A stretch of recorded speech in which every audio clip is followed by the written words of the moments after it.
साथ जी शोभा देखिए, हरे कुर्बानी आतम।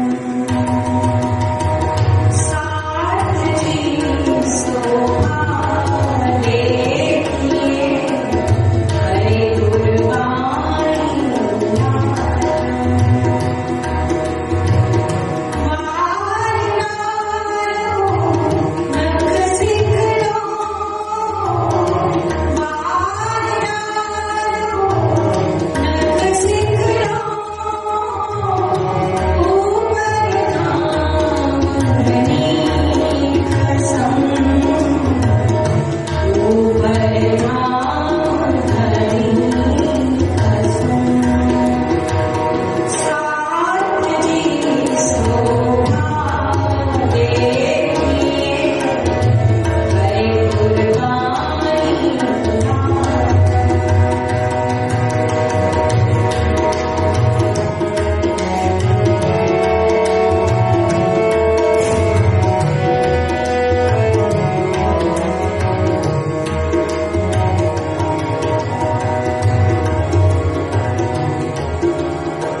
स्वामी जी हम ऐसे ऐसे गए थे रुक्का लेके, और अब्दुल्ला ने लेके फाड़ दिया, और बादशाह से मैं मिलने के लिए पीछे तो दौड़ा, पर उससे मेरी मुलाकात नहीं हो चुकी, और अब हम एक लड़ाई करके आपको दिखाते हैं।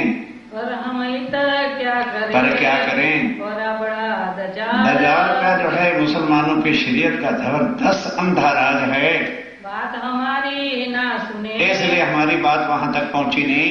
सब परे बस दज्जाल, सब जो है माया के अधीन है, किसी को खुदा परमात्मा का डर नहीं है मुसलमानों को। जिन बात हम गए और जिस तरह से गए सब लिख भेजी, सब लिख करके भेजा। पर हम इनको न छोड़ी, क्या स्वामी जी हम इनको छोड़ेंगे नहीं, आप चिंता मत करो। तुम सिर पर खड़े हो हर, जब आप हमारे सिर पर खड़े हैं तो हमें किस बात का डर है।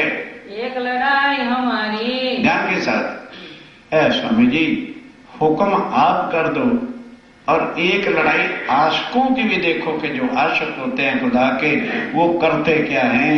अब देखियो श्रीराज, है राज्य महाराज बस देखो सही, और आप हुक्म कर दो कि जाओ, फिर देखो क्या होता है। हुक्म तुम्हारे से करे, देखा अपने ऊपर नहीं लिया कि हम तैयार हैं, लेकिन उसके लिए हुक्म आपका चाहिए, काम का हम काज, और फिर करके हम दिखाएंगे। अब हम लड़ने जाते हैं, अब हम लड़ने के लिए जाते हैं। तुम रहियो होशियार, हे स्वामी जी अब आप जानो आपका काम, हम मरने के लिए जा रहे हैं। तुम सिर पर हमारे खड़े, और जब आप मेरे सिर पर खड़े हो, अक्षरा तीर राज्य सिर पर खड़े हैं, तो फिर हमें मौत का डर ही क्या है। समृद्ध परवरदिगार, सर्वशक्ति मान सब विद पिया जी साम्र, तो फिर हमें किस बात का डर है। ये क्या करे हम, और ये कर क्या सकता है हमारा। हम गए तुम्हारे कदम, और हमने किसका आसरा लिया है, तुम्हारे चरणों का, और इन्होंने किसका आसरा लिया है, माया का। तो इनको हम मारत है, अब हम इनको जिंदा मार के छोड़ेंगे, चिंता मत करो। कोई हटे ना पीछे दाम, कोई भी मोमिन जो है पीछे नहीं, जो मोमिन है वो तो पीछे नहीं हटेगा। कायद बुजदल हटता है तो हट जाए। ये पाती लिख के, ये बातें लिख के दई भाई कांजी के साथ, कांजी भाई को भेजा कि स्वामी जी को जाके वहां चिट्ठी दे आओ। कांजी जाके पहुंचिया, कांजी जाके पहुंचा, स्वामी जी ये चिट्ठी लालदासी ने दी है। श्री राजपाती लिख के, और स्वामी जी ने जब चिट्ठी पढ़ी वो समझ गया कि लालदास किसी के काबू के आने वाला नहीं। तो स्वामी जी क्या चिट्ठी लिखते हैं, लालदास जो तुम्हारा प्रोग्राम है वही होगा, लेकिन लेट मी कम फर्स्ट, मेरे से एक मुलाकात कर लो, फिर तुम जो है चले जाना। अब संध्या का समय था, रात हो गई, वो सारे मोमिन कहाँ हैं, चांदनी चौक में ठहरे हुए। अब स्वामी जी सवेरे आए और आके के मुलाकात चांदनी चौक में करते हैं। मौसम मिलाप करके मेरे से मुलाकात करके तुम की जो एक काम, फिर काम करना, जो तुम्हारा प्रोग्राम है मैं उसको रद्द नहीं करूंगा, चेंज भी नहीं करूंगा, पर मुझे आ जाने दो। फिर बैठ मसलत करी, और फिर स्वामी जी पहुंच गए और बैठ करके सबको बुलाया, कहने लगे इतना बता दो तुम्हारा प्रोग्राम क्या है। एक जगह इन ठाम, एक जगह लेकर के पाती पहुंची आई के, पाती जो है लालदास जी के हाथ में, समझा कोई आ गई थी। मिलवाती सब सब सुंदर साथ जो थे वहां पर मिलकर के पढ़ा कि शिव जी का क्या हुक्म है। राज के सिराज, तब उनकी राह देखने लगे कि स्वामी जी आएंगे, जो हुक्म होगा चले जाएंगे। यहाँ लेनी दजाल सोबाद, क्यों मौत से खेल है सुंदर सा जी, कहना बहुत आसान है, प्राण प्यारे की जय बोल देना बहुत आसान है। राह देख रहे फिर स्वामी जी आ जाए, फिर देखी जाएगी जो कुछ होगा। यो करते दूसरे दिन प्रातः काल आए पहुंचे सिराज, स्वामी जी आ गए वहां पर। चांदनी चौक की हवेली, चांदनी चौक की हवेली एक थी, भाड़े पर ले रखी, उसमें बैठे विचार कर रहे हैं। छतरी के घर इनका, छतरी के घर में रहत लालबाई इनमें, लाल बाई भी इनके साथ है। कहाँ कियो मिला, वहां आके मुलाकात करी, साथ बैठ मसलत करी, सब सुंदर साथ ने बैठ के मसलत करी। तब जवाब किए आप जो है स्वामी जी लालदास जी से पूछते हैं भाई तेरा प्रोग्राम क्या है। अब तुम्हें क्या करना, सावधान होकर सुनने का प्रसंग है कि भाई मुझे बताओ तो सही तुम क्या करना चाहते हो, कैसे करना जाना चाहते हो। पहुंचाओ ने पैगाम, इस पैगाम पैगाम को औरंगजेब को संदेशा देने के लिए कि इमाम मेहदी दुनिया में आ गए हैं। साथियों जवाब दिया जोश में। लालदास जी और साथी जो जाने वाले थे जोश में उत्तर क्या देते हैं, स्वामी जी कब तक बुद्धू बनाओगे? हमारे से पूछते हो कि हमारा प्रोग्राम क्या है? हमारा प्रोग्राम है आपके पास है, जो आप चाहोगे वही होना है। हमें तो हुक्म कर दो कि जाना है, फिर या तो पैगाम दे के आएंगे औरंगजेब को या जिंदा शक्ल नहीं दिखाएंगे प्रणाम परम धामने के लिए। ये रोज की घटघट बीच में रबड़ा साल हो गया धक्के खाते हुए, ये कोई बात थोड़ी। हुक्म आप दे दो, बाकी हमारे से प्रोग्राम पूछते हुए कल को क्यों नहीं? वो आपके हाथ है कि हमारे हाथ है? वो सब कुछ धनी आप जानते हो, हम कुछ नहीं जानते हमारा कल का क्या होना है। टूक होवे इन काम। बस हम तो आपके हुक्म पर मर मिटेंगे और लौट के नहीं आएंगे। कोई बात की फिक्र और हमारे दिल में कुछ भी डर फिक्र नहीं है। हमारे मन में ना ये मत सोचो कि हम मौत से डरते हैं, अब तो मरना है भाई, ये सोच के जाना है कि वहां मौत से खेलना है। हमको एक हुक्म, बस एक हुक्म की जरूरत है। ध्यान के साथ सुनो। एक आदमी डरता है, जाता है, कहता भी जब मैं आपको हुक्म दे रहा हूं जाओ, तो मतलब क्या? हुक्म देने वाले की शक्ति समाप्त हो जाती है। लालदास जी कहते हैं आप हुक्म दे दो, बस फिर हमें कुछ नहीं चाहिए और बात ना जानी। और स्वामी जी हम कुछ जानते नहीं, बस इतना जानते हैं कि आपका पैगाम देने के लिए हम मरने जा रहे हैं, बात कर दोगे। बाकी क्या होना है ये आप जानो, जो आपने पहले से परम धाम में दिल में ले रखा है, हमें क्या पता क्या होना है। बिना तुम परवरदिगार हे राजी महाराज, आपके बिना हम किसी को नहीं जानते। हम तो अपने वजूद को करें और हम अपने वजूद को आपके हुक्म पर टुकड़े टुकड़े कर देंगे, आपका हुक्म पूरा करके आएंगे। कुर्बान पर इस्लाम, बस आपका हुक्म, जो हमारे राज्य महाराज का रास्ता निजानंद संप्रदाय है, हम अपने को कुर्बान कर देंगे। हमको और न सूझही, हम और कुछ सूझता ही नहीं है, या आपका पैगाम देंगे या मरना है, तीसरी बात ही नहीं है। बिना करे ये काम, इस काम को करे बिना अब लौट के वापस नहीं आएंगे। जोश इनका देख के, अब इनका जोश देखे स्वामी जी कहते हैं शाबाश, इसको कहते हैं मोमिन। जो बहाने बनाते फिरते हैं, अरे या मुर्दार हैं, छोड़ दो उनको। इनका जोश देखे, इनका ईमान देख के, इनके कदम आगे बढ़ते देख के स्वामी जी क्या कहते हैं, सिराज बड़े खुशहाल कि ये हैं। स्वामी जी कहते हैं अब पहचानो तुम कौन हो, ना तुम हिंदू हो ना तुम मुसलमान हो, तुम इन सबसे परे अब हो जिसको परम धाम की आत्मा कुरान में मोमिन कहते हैं। इन्हों को देखे आशिक, इनको सच्चे आशिक है कि ये है राजीव राय के सच्चे आशिक, ऊपर दीन इस्लाम, जो अपनी निजानंद संप्रदाय धनी के फरमान पर मरता है वही तो परम धाम का साथी है। ये बख्शिश हक की, और ये कृपा कौन करता है? राज्य की मेहर के बिना कोई भी काम कर सकता नहीं। हम आपको कह देंगे you are very strong, nothing nothing nothing, strong उसकी पावर है। वो जिसको बख्शिश कर दें तो फिर वो स्ट्रांग हुआ कि राज्य की पावर स्ट्रांग। अब जब राज्य की मेहर पर होगी ये काम होने का, तो बस कहते हैं कि ये भी तक हमें सुनाई जा रही है कि मोहम्मद इसको राज्य के आशिक कहते हैं। इत खुशहाल होए के, और मोहम्मद बड़े खुशहाल हैं और खुश होके स्वामी जी ने कहा जाओ मेरे हुक्म से जाओ। लालदास कहता है बस एक आखिरी तमन्ना है। चले बोल भाई, कह रहे आज हम अपने हाथ से रसोई बनाना चाहते हैं और रसोई हम बना देंगे, आप प्रेम से रूखा सूखा खा लेना और खाते समय एक प्रसाद हमको दे देना, क्योंकि परम धाम में ये प्रसाद नहीं मिलता। बस और कोई तमन्ना नहीं। स्वामी ने कहा ऐसा भाव है तो बनाओ। तब मोमनों ने हाथ से भोजन बनाया और बना के कुछ मेवा मिठाई बाजार से भी स्वीट्स वगैरह ले आए और राज्य के सामने भोग धरा दिया। रखा हुए ढक दो से जल्दी करो। तो अपने हाथ का बनाए हुए भोग और भाव होता है भोग है, अरे बाजार से रबड़ी बबड़ी ले आए, भाव कहाँ रहा? भाव कहाँ रहा? भाव तो अपने भाव से बनाने का होता है। बनाया, स्वामी जी भी बड़े मस्त होके आनंद से आज भोजन कर रहे हैं और उठा के ले भीम भाई, जो जाने वाले मोमन है उनको अपने हाथ से प्रसाद देते हैं। जय पधारो एकांत। अब लालदास कहते हैं स्वामी जी कृपा करो, अब यहां से चले जाओ। एकांत में कह दिया कि कहां जाना है। लालदास जी और स्वामी जी को पता है, चुप्पे से कामा पहाड़ी जो मथुरा के पास है वहां चले जाओ।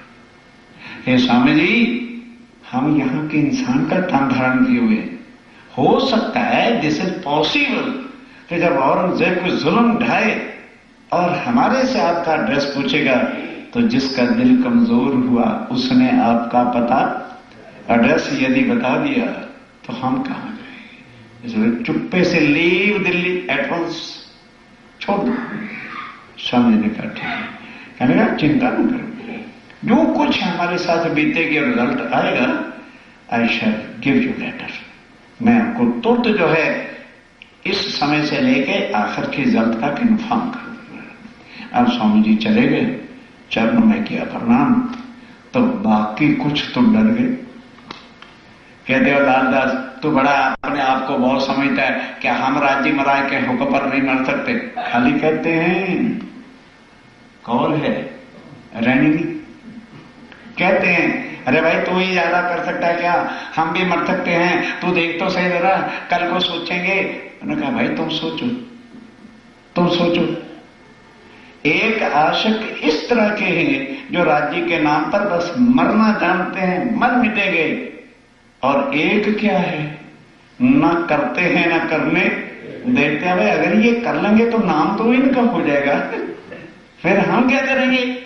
एक वो है कहते हैं भाई आत्मा परम धाम, कहते राज्य ले जाएंगे, हमसे औरंगजेब की मार नहीं खाई जाती। वो मुनकर एक हो गए। अब लालदास कहता भाई जिसने चलना है आई शैल नॉट वेट, आ जाओ। अब लालदास को जो नाइट मिल गई थी उसने दर्जी को बुला करके मुसलमानों की पोशाकें तैयार कर ली, क्योंकि मुसलमान बन के जाएंगे तो औरंगजेब से तो मुलाकात हो ही जाएगी, बाद में जो दंड मिलेगा उसको भुगत लेंगे। तो लालदास जी ने कहा जिसको चलना है चलो, ये कपड़े पहनो, हिंदुओं वाली धोती पोती और जाबा जुबा उतार दो। 12 मोमिन ऐसे निकले जिन्होंने मौत के खेल के लिए जान अपने हथेली पे रखी। अब उनके जरा नाम सुनो। और मुल्ला कायम। ओ कायम मुल्ला आया तो नौकरी पर था, चर्चा सुन के ईमान ले आया, मुसलमान इस्लाम धर्म को छोड़ दिया। और शेख बदल, ये 2 तो मुसलमान और 10 अपने हिंदू सुंदर साथ हैं। एक लालदास जी हैं, एक भीम भाई है और भीम भाई रहे। और भीम भाई साथ है। 12 मोमिनों में कौन था? वेदांता आचार्य थे सूरत के, और आज कुरान से औरंगजेब के दरबार में लड़ने के लिए जा रहे हैं। क्यों? पता हो गया कि भाषा मुसलमानों की है, लेकिन इसमें राज सारे हमारे धनी के परमधाम की बातें। हम किस बात के लिए कुरान से डरे? छोड़ कबीला संग है। और कबीला घर परिवार सूरत में छोड़ आया था, राज्य के चरणों में अर्पण है, फिदा इस्लाम पर। फिदा है, कुर्बान है राज्य महाराज के हुक्म पर। भाई सोमजी खंबात से, खंबात के रहने वाले सोमजी भाई थे, उनकी डीगरे के घर ही आज मंदिर बना हुआ है।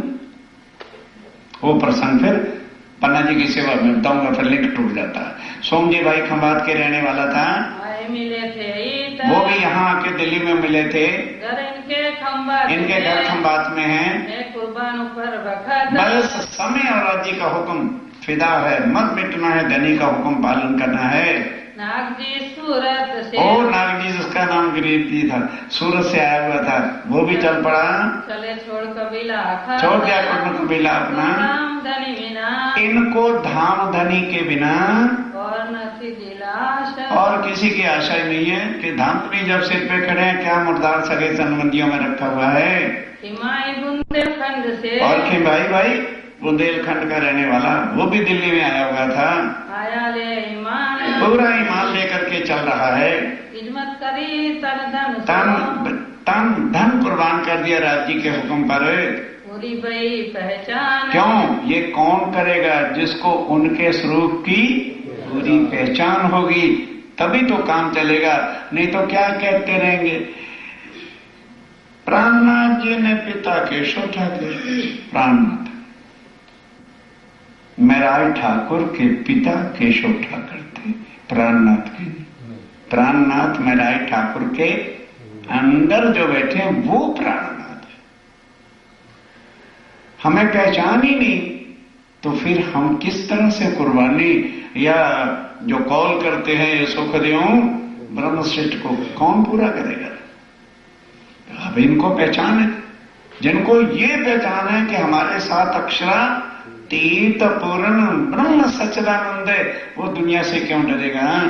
दया राम दिल्ली मिने। अब देना, ये 7 सुंदर साथ बाहर के और 5 सुंदर साथ दिल्ली के हैं। इनमें सबसे कुर्बान होने वाला और बड़ा मोटा सेठ कौन था?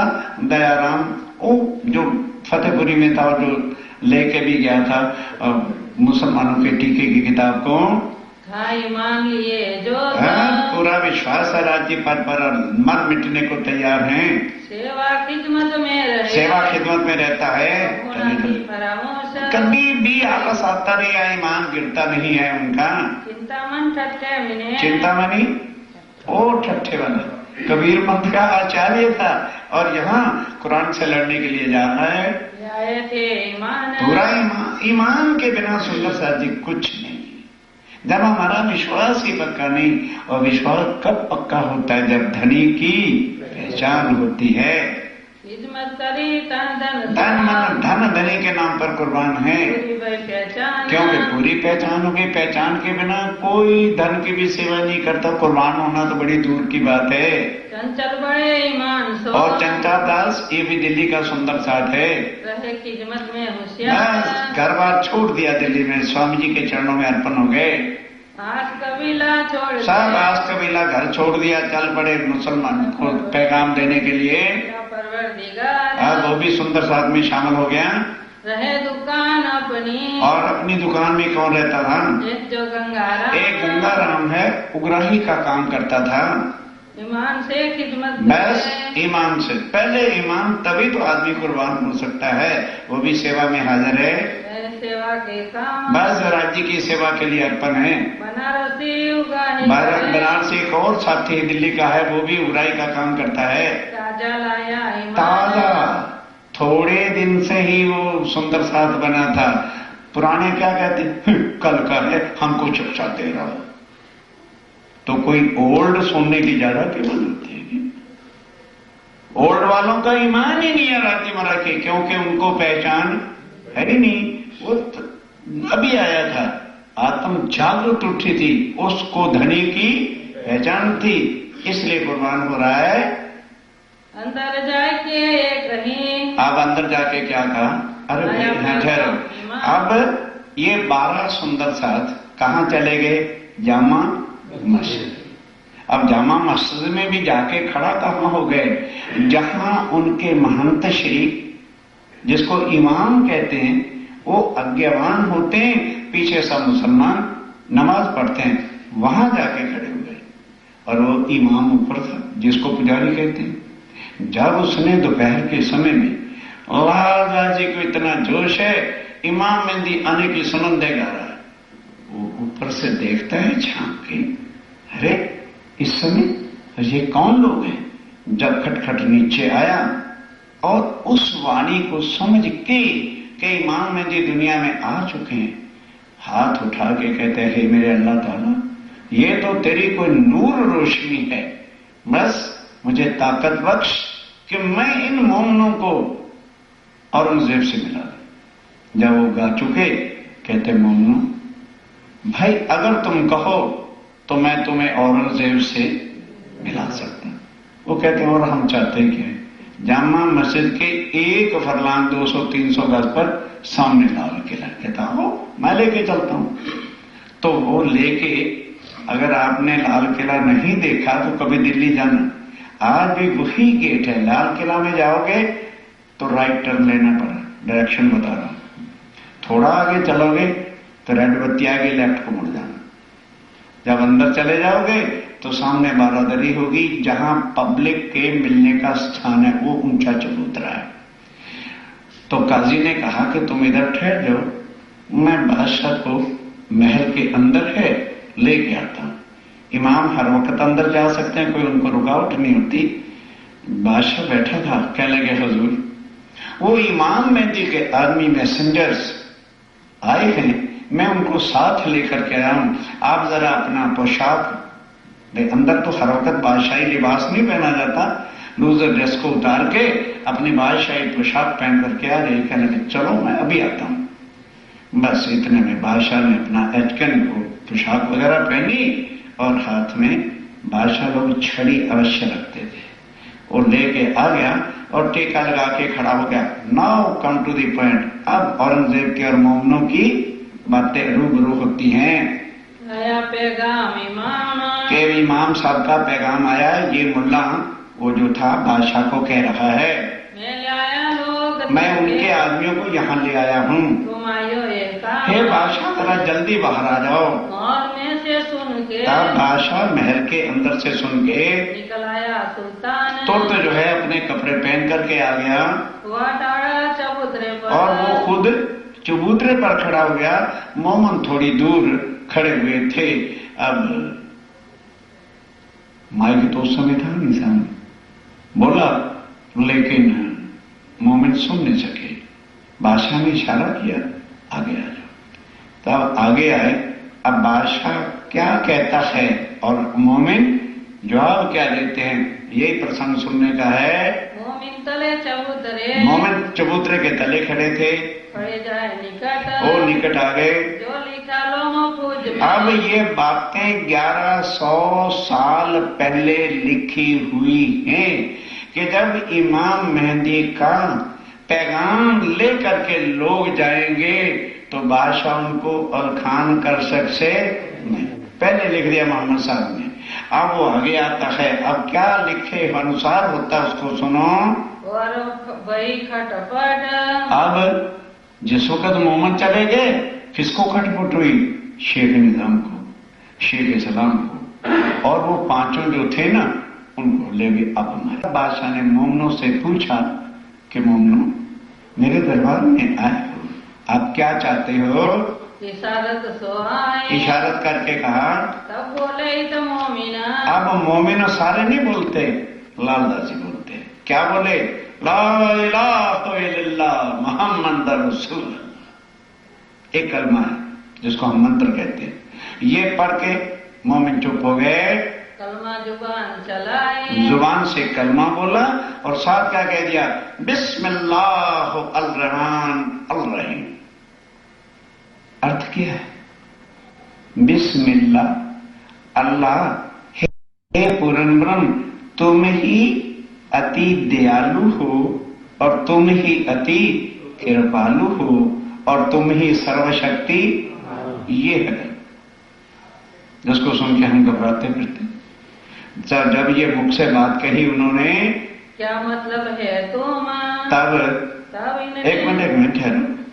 तब बादशाह ने पूछा, भाई ये तो ठीक है आप कलमा पढ़ते हो, विश्वास है मुझे, लेकिन क्या मतलब क्या है तुम्हारा, व्हाट यू आर अराइव्ड, आपके आने का कारण क्या है। तब इन्होंने जवाब दिया, दिन इस्लाम के आशिक हम, कि जी हम दुनिया के चाहने वाले नहीं, हमें ना कोई शिकायत है ना कोई फरियाद है, हम तो पैगाम देने के दीन इस्लाम इमाम मेहदी साहब का आए हैं।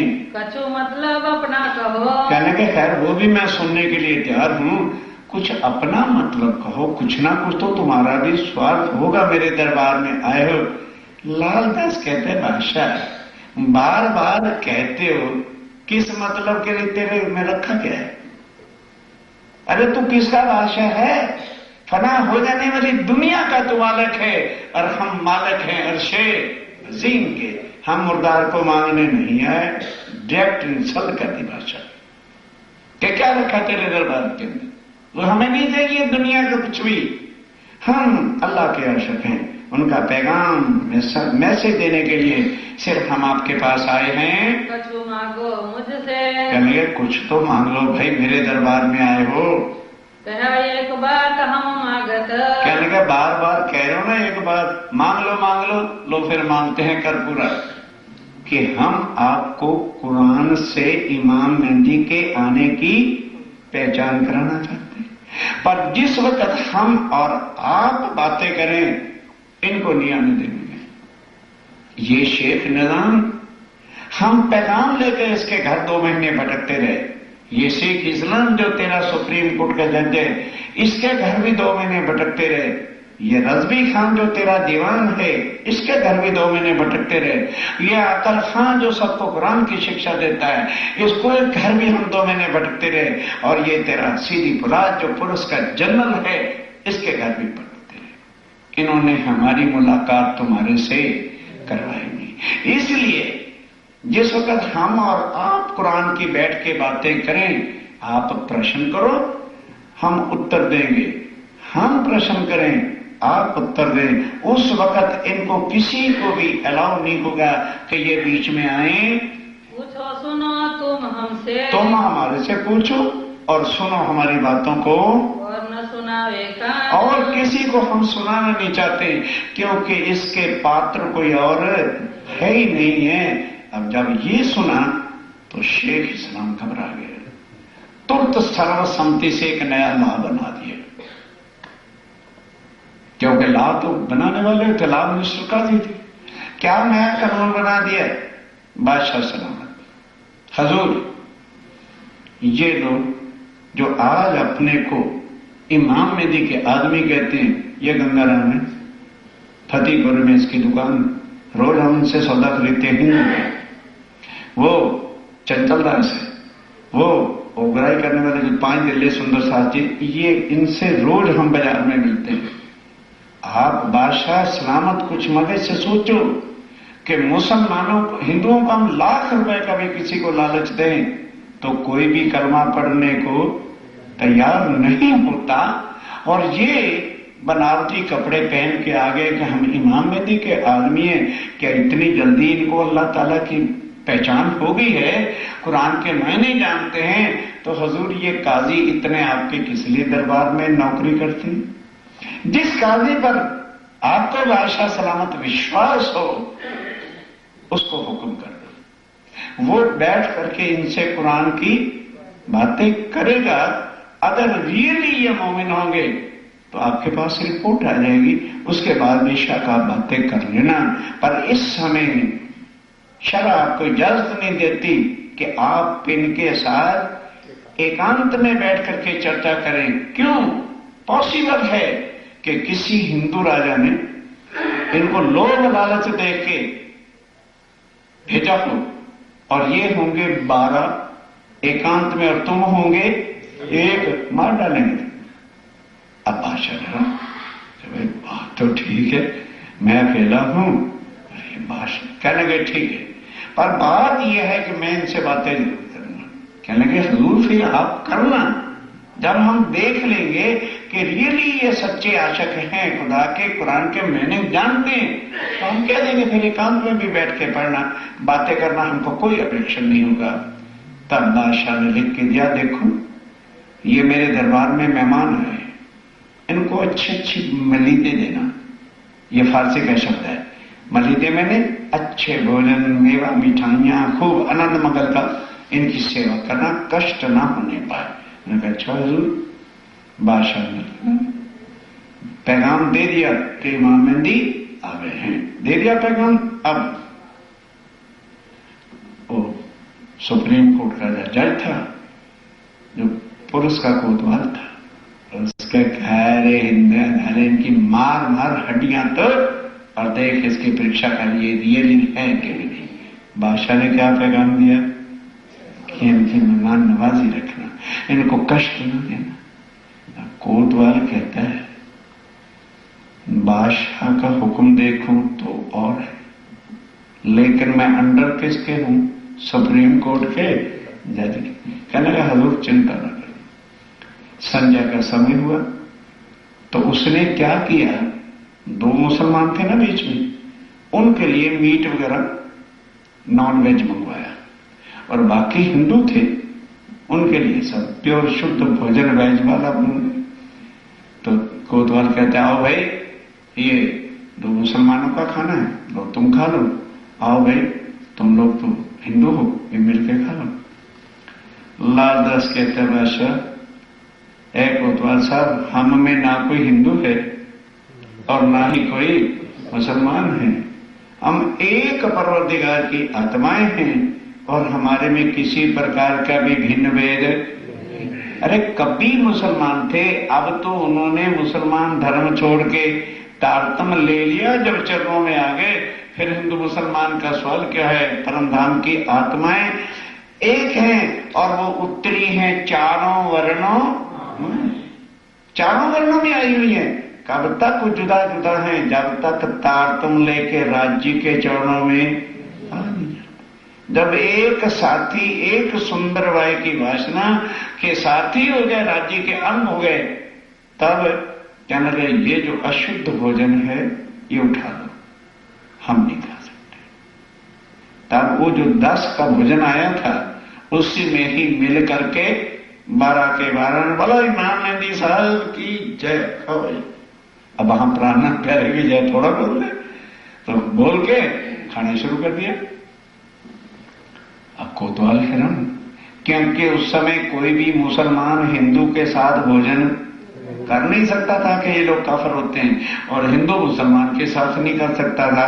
वो तो क्षण से मिट गया कि हिंदू मुसलमान से परे हो चुके हैं।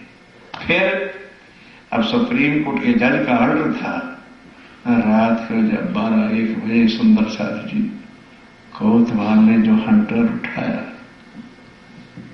मोमनों को मार पीट कर कि बोलो तुम्हारा इमाम मेहदी का है, बताए एड्रेस। कहता कोतवाल ये हंटरों से हमें पीड़ा नहीं हो रही, मार या इमाम मेहदी या अल्लाह ताला। आंखों से एक आंसू की मार मार के कोतवाल थक गया कि इंसान है कौन, रो पड़ा, कोतवाल रो पड़ा। और अब बादशाह को रिपोर्ट देता है कि बादशाह सलामत, मेरे से बहुत अत्याचार जुल्म हो गया है और खुदा मुझे भी कभी भी बख्शने वाला नहीं है, पर मैं क्या करूं। मुझे सुप्रीम कोर्ट के जज ने यह ऑर्डर दिया था, जो इस समय जाहिरी मुसलमान हैं शायद उनका ईमान टूट सकता है, पर इनका ईमान टूट नहीं सकता। जिस सच्चे मोमिन है, कॉपी टू बादशाह और कॉपी टू सुप्रीम कोर्ट का जज। अब ध्यान दो, सुनने का प्रसंग अब आ रहा है। अब सुप्रीम कोर्ट का जज जब दरबार में कोर्ट में गया, उसने लेटर लिखा और पुलिस साथ भेजी कि जाओ उन मोमिनों को दरबार में पेश करो। किया गया, आ गए मोमिन दरबार में। और अब लालदास कहता है, काजी साहब, कोर्ट हो कि जज हो, इंसाफ के तख्त पर बैठे हो, ये बताओ कुरान में कहां लिखा है कि जो मोहम्मद साहब पर और अल्लाह पर यकीन लाए उसकी खलड़ी उतारो, जरा वो कुरान में से चैप्टर सुबह निकाल के दिखाओ। हमने क्या पाप किया? ये सजा जो तुमने हमको दी है, कपड़ा उठा के देखो, क्या हमने कोई चोरी की थी? भाई हमें कोतवाल के जो तुमने हवाले किया है वो तो उसको किया जाता है जो गिल्टी होता है, चोर होता है, भिखारी पुरुष होता है। क्या हमने कोई चोरी की या हमने किसी की छिनारी की, किसी की बेटी की इज्जत उतारी है, या हमने कोई डाका डाला है? तो प्रूफ करो। अदरवाइज हमने क्या पाप किया है? खुदा और अल्लाह पर यानी मोहम्मद साहब पर यकीन ही तो लाए हैं, और ये उसका बदला आपने दिया है। ये कुरान में कहां लिखा है कि अल्लाह ताला ने कहा हो जो मेरे पर विश्वास यकीन लावे उसकी तुम खलड़ी उतारो? भरी कोर्ट और लाखों मुसलमान तमाशा भी देखने गए, देखे भी आए कोर्ट में क्या होता है। अब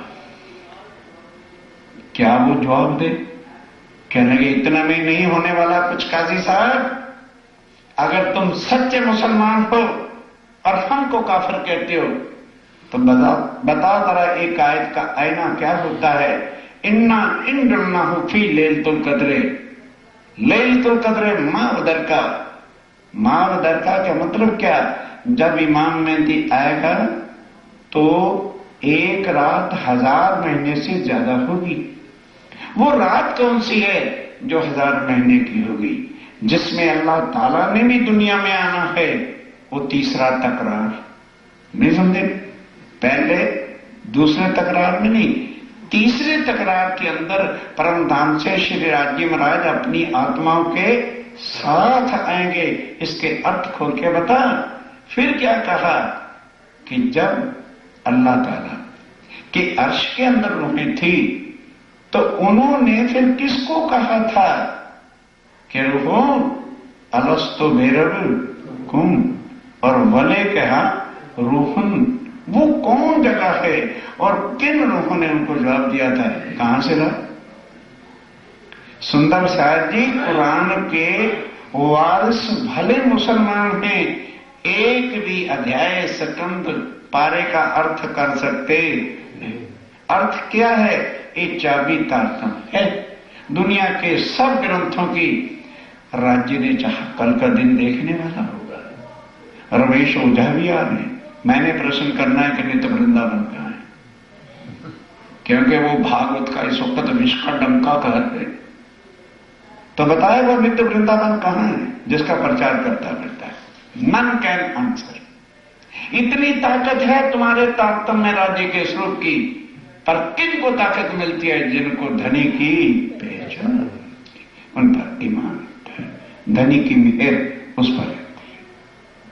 अब ये मोहम्मद जो इतने कूद रहे हैं किसके बल पर? राज्य महाराज की मेहर पर। और ये प्रश्न जब पूछा, आंखों में आंसू आ गए सुप्रीम कोर्ट के जज के भी आए, हमारे से कितना जुल्म हुआ। तब बादशाह को लेटर दिया। बादशाह लेटर, आई डिड रॉन्ग, मेरे से गलती हो गई और ये सच्चे आशिक मोमिन हैं। अब आप यदि हुक्म करो तो मैं इनको अपने घर ले जाता हूं, वहां बैठ के कुरान का सारा प्रश्न उत्तर करूंगा और फिर जो रियल होगी रिपोर्ट में आपको भेज दूंगा। फिर बादशाह ने लिखा कि अच्छा, आगे तो मेरे हुक्म को नहीं माना, अब इनको घर ले जाओ, शाही मेहमान समझकर इनकी सेवा करना और इनको घर रख के फिर रिपोर्ट देना। अब काजी लिखता जी आप चिंता न करो। अब घर ले गया, अच्छा ठिकाना दे दिया हवेली, और उनके ऊपर जो चौकी थी पुलिस की हटा दी कि वैसे निगरानी करो, इनको पुलिस के अंदर रखने की कोई जरूरत नहीं। 2 दिन के बाद अब बादशाह को उसने, काजी ने लालदास को बुलाया कि भाई तुम आओ, 2 आदमी मुझे बैठ के कुरान के भेद बताओ। तब वहां लालदास जी उनको अर्थ बता रहे हैं कि अल्लाह ताला ने जो 3 तकरार कहे हैं, एक में वो अल्फ बने हैं और दूसरे में लाम बने हैं और तीसरे में मीम बने हैं। अल्फ कहा है मोहम्मद को और लाम कहा है सतगुरुदेव चंद जी को और मीम कहा है इमाम मेहदी साहब पूर्ण अल्लाह के स्वरूप। फिर कहा कि अच्छा ये बताओ, अर्श में बैठ करके जो उन्होंने प्रश्न किया था जरा उसका समझाओ। कहने लगे इस दुनिया में अपनी आत्माओं को, रूहों को उतारने से पहले अर्श के अंदर उस अल्लाह ताला ने, राजी महाराज ने अपनी आत्माओं से ये बातें की थी। ये है खुदा के अर्श की बातें। फिर उसने जो जो बातें पूछता गया इन्ना इंडुल्ला की, वो बताया कि जिस समय दुनिया का नाश होगा, रब्बुल नाश, ये आखिरी शब्द है कि जब दुनिया का नाश होगा वो होगा तो अल्लाह ताला अपने रूहों को लेके अर्शे ये राज्य महाराज आत्माओं को लेके परमधाम जाएंगे और सारी दुनिया को 8 बहिश्तों में कायम करेंगे। खुद इमाम मेहंदी खुदा ही तख्त के इंसाफ पर क्या न्यायाधीश बन के सबका इंसाफ करेंगे और 8 बहिश्तों में डालेंगे। ये उसका अर्थ है। अब कहना अच्छा है लालदास, इस तरह से कई दिन तक बातें होती रही। तो बीच में एक काजी मुल्ला जो शरीयत वाले थे वो आए, चर्चा सुनी। कहने भी लालदास और बात हमें पसंद नहीं आई, जब तुम अल्लाह और मोहम्मद पर विश्वास लाए हो तो फिर नमाज तो तुमने कभी पढ़ी नहीं, तुमको 5 वक्त नमाज पढ़नी चाहिए। तो लालदास जी क्या उत्तर देते हैं? कहने लगे सुनका जी, ये नमाज जो 5 वक्त का कायदा बनाया है उनके लिए है जो वास्ते अपने बाल बच्चों के परिवार के लिए कुटुंब के लिए जीता है। ये तुम्हारे लिए है क्योंकि तुमने नमाजें पढ़नी है, पैसा लेना है बच्चों का पेट पालने के लिए। हमारा उठना, हमारा बैठना, हमारा सोना, हमारा हंसना, हमारा रोना, ये सब नमाज ही नमाज है, क्योंकि हमारा एक एक सांस उस खुदा के वास्ते है। यह हमारा शरीर हमारा नहीं है, यह हमारे बच्चों के वास्ते नहीं है, ये शरीर भी हमारा अल्लाह ताला के हुक्म से चलता है, वो रखे ही हमारे। तो फिर हम किसकी नमाज पढ़े? मुंह खुला रहेंगे। दूसरा कहता हो चल यहां से, हमारे बस में आने वाले नहीं। तब काजी बैठ के वो जो सुप्रीम कोर्ट का जज था कहते भी लालदास, ये जो तुम कहते हो 11वीं सदी में खुदा आ गया, कहता हाँ, सूरा उल फजर और सूरा उल कदर। फजर मैंने प्रातः का होना, ये कुरान का एक चैप्टर है। और सूरा उल कदर कि वो कदर की रात कितनी लंबी कहने के खोल ले, उसमें लिखा है कि 11वीं ईसा, 10वीं ईसा, 11वीं ईमान और 12वीं सदी फजर तमाम पढ़ ले। तो कहने की भी बात यह है, कुरान को तो हम झूठा कह नहीं सकते। 11वीं सदी है, इमाम मेहंदी आ गए और आ गए, मैं स्वीकार करता हूं, पर यह खबर यार बादशाह को न देना, ये चर्चा उसको न सुनाना। क्यों? बादशाह पहले से ही इमाम मेहंदी के इंतजार में बैठा है और उसमें पता लग गया उसको कि इमाम मेहंदी आए तो राजपाट छोड़ के उनके चरणों में जाके बाबा जी बन जाएगा और बादशाह हो जाएगी हिंदुओं की, तो हमारी कुर्सी हाय कुर्सी। क्या लिया? माया की कुर्सी, हाथ से क्या खोया? अल्लाह का। लिखा ऐसा है, कुरान में लिखा ऐसा है कि जब मोमिन जाके पैगाम देंगे तो शरीयत के लोग उनको बादशाह से मुलाकात नहीं करने देंगे। अब जब ये सारा काम हो गया, अब लालदास जी खुद बीती सारी, जैसे स्वामी जी से अलग होके जुम्मा मस्जिद में गए, कैसे काजी ले गया, कैसे बादशाह को पैगाम दे दिया, कैसे फिर कोतवाल के पास से गए, कैसे कष्ट आए, कैसे फिर सुप्रीम कोर्ट के जज के पास गए, वो सारा हवाला चिट्ठी में लिखकर किसको भेजा? शेख बद्र को। उसे बता दिया कि चुप्पे से वो कामा बाड़ी चला जाए, वहां स्वामी जी बैठे होंगे। अब वहां वो चिट्ठी लेके जाता है। जब स्वामी जी ने ये पढ़ा, मेरे मोमनों को मार दी, तो क्या लिया? इन मोमनों को मारनी पड़ी, मैंने मैसेंजर भेजे थे, ये मुझे मार पड़ी। जब्राइल अभी फना कर दे दुनिया को, हुक्म दे दिया स्वामी जी ने, नहीं चाहिए ये दुनिया, माफ कर ले कर दो।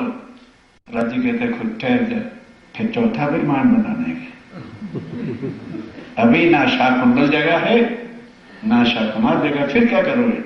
थोड़ा समय और बढ़ा दो।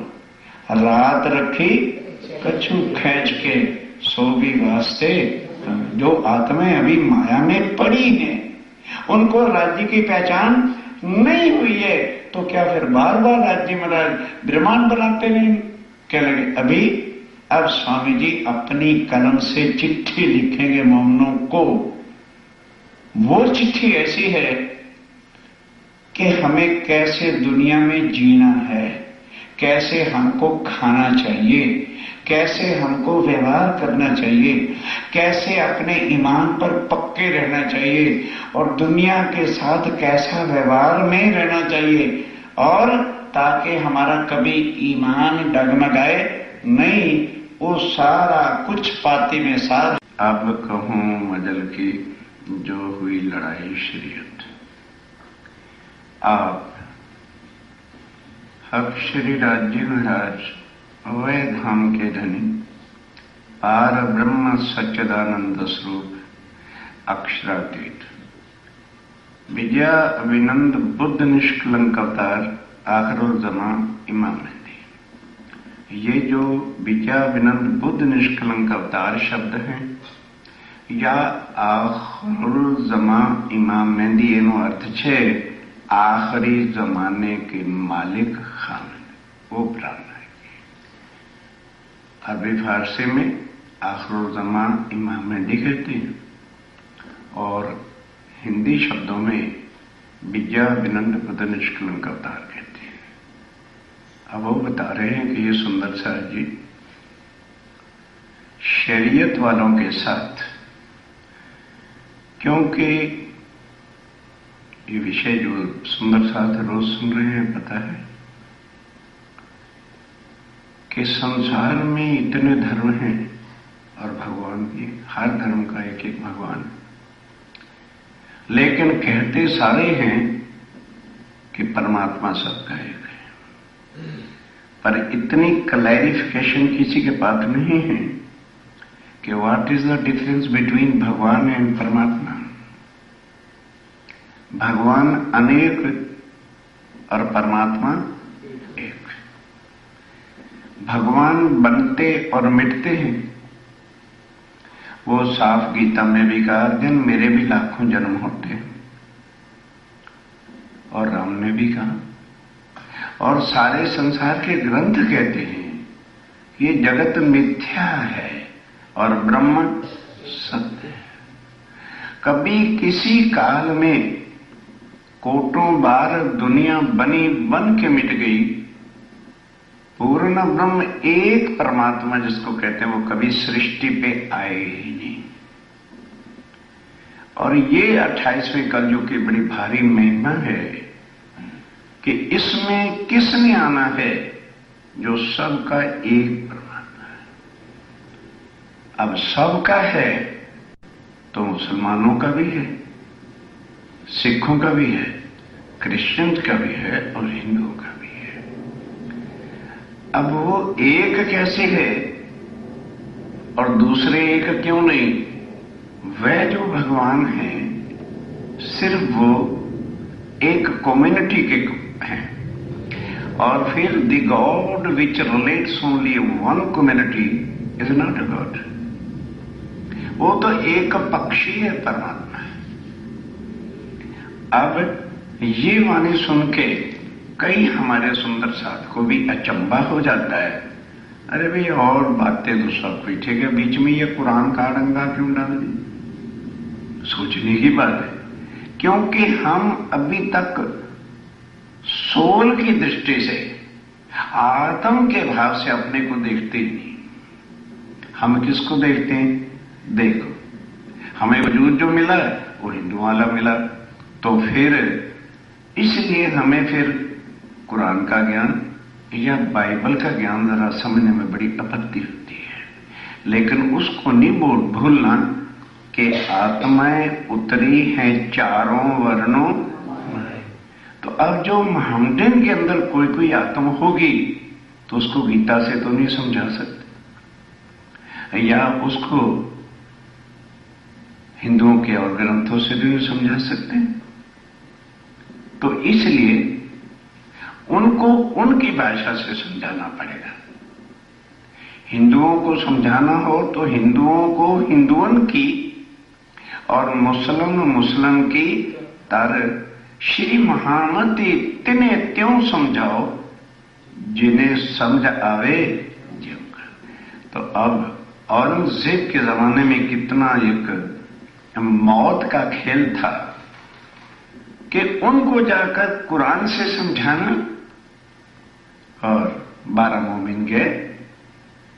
वो काजी जो सुप्रीम कोर्ट का जज था उसने स्वीकार किया, कुरान से स्वीकार किया, और मोमिनों को ये ज्ञान पहले स्वामी जी ने कुरान का सारा सराय रोहिल्ला में बैठकर तफसीर हुसैनी जिसमें कुरान का फुल ट्रांसलेशन है उसको और सनद ग्रंथ को लेकर के एक करके बताया कि देयर इज वो difference of only words language, otherwise हम कहते हैं परमात्मा सबका एक है, और वो अपनी भाषा में क्या कहते हैं, कुल हु अल्लाह, सेम थिंग। और वही बाइबल क्या कहती है, the supreme truth God is only one. और वही सिख लोग भी कहते हैं कि वो जो है पार पुरुष जो है वो एक है। अब जब तक ये सारी नॉलेज हमें ना आए, यदि हम अपने को फिर ब्रह्म सृष्टि कहते हैं या सुंदर साथ कहते हैं, तो शायद भ्रांति में हम भ्रांति में we have got no knowledge of all dharmas religious books. हमें हर ग्रंथ का सार पता होना चाहिए ताकि जो भी कोई प्रश्न करे तुरंत उत्तर दे दे। तो आइए, कलयुग है और उसमें वो आत्माएं उतरी हैं, और वह पार ब्रह्म कभी अपनी आत्माओं से जुदा हो नहीं सकती, इसलिए उनको कलयुग में आना पड़ा।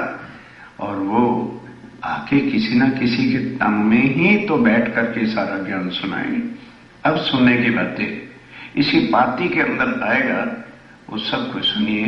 जिस वक्त मोमिन वहां गए और कठिनाई हुई, औरंगजेब के उस जालिम सुप्रीम कोर्ट जज शेख इस्लाम ने पुलिस कत्वाल को कह करके बहुत मोमिनों पर मार भी पड़वाई। मोमिनों ने ज़ब्ता किया, कोर्ट में जाकर भरी सभाओं के अंदर उन पर क्वेश्चन किए कुरान के, तो एक भी प्रश्न का उत्तर दे नहीं सके। बड़े बड़े काजी हैं, यहां पर बैठे, गए थे राज्य की कृपा से वहां, 6 क्वेश्चन उन पर किए थे जाके कुरान के, एक का भी उत्तर नहीं दे सका। इतना ही कह दिया, this question is beyond our capacity, we can't say anything. Quran किसका हुआ? वो खाली मुल्ला है, by body doesn't know where is that God, where is Allah, but we have got a relation with him. ये सब बख्शिश अपनी आत्मा पर की है, हमारे ऊपर सारी मेहर हुई है। सुंदर साहब जी, श्री महामती कहे ए मोमनो ए मेहर हुई वास्ते। यदि हम कर्म कांडों में पुराने ओल्ड रिवाजों में फंसे रहेंगे तो अब बातें सुनो।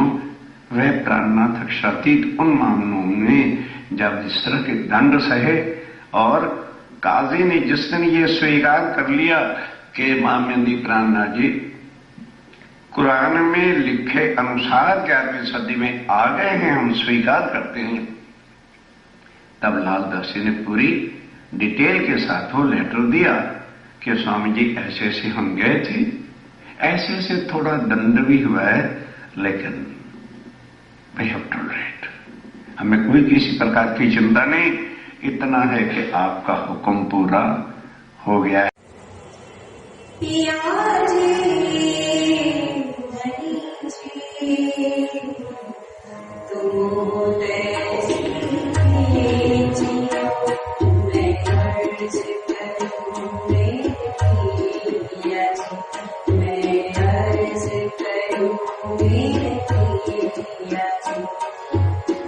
हम जैसी तुम जिन करो मेरा तड़प तड़प जाए।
तो जैसी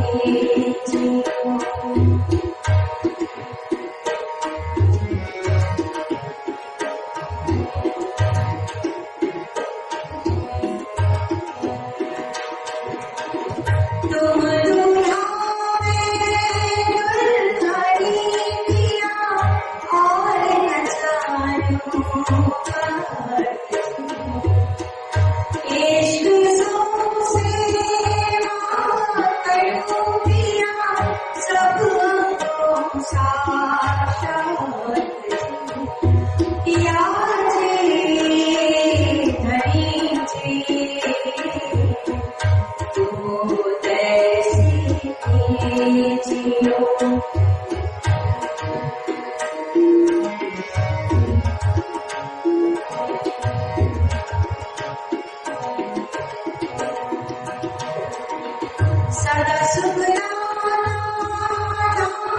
नहीं मैं क्या कहूँ किसको सदा सुख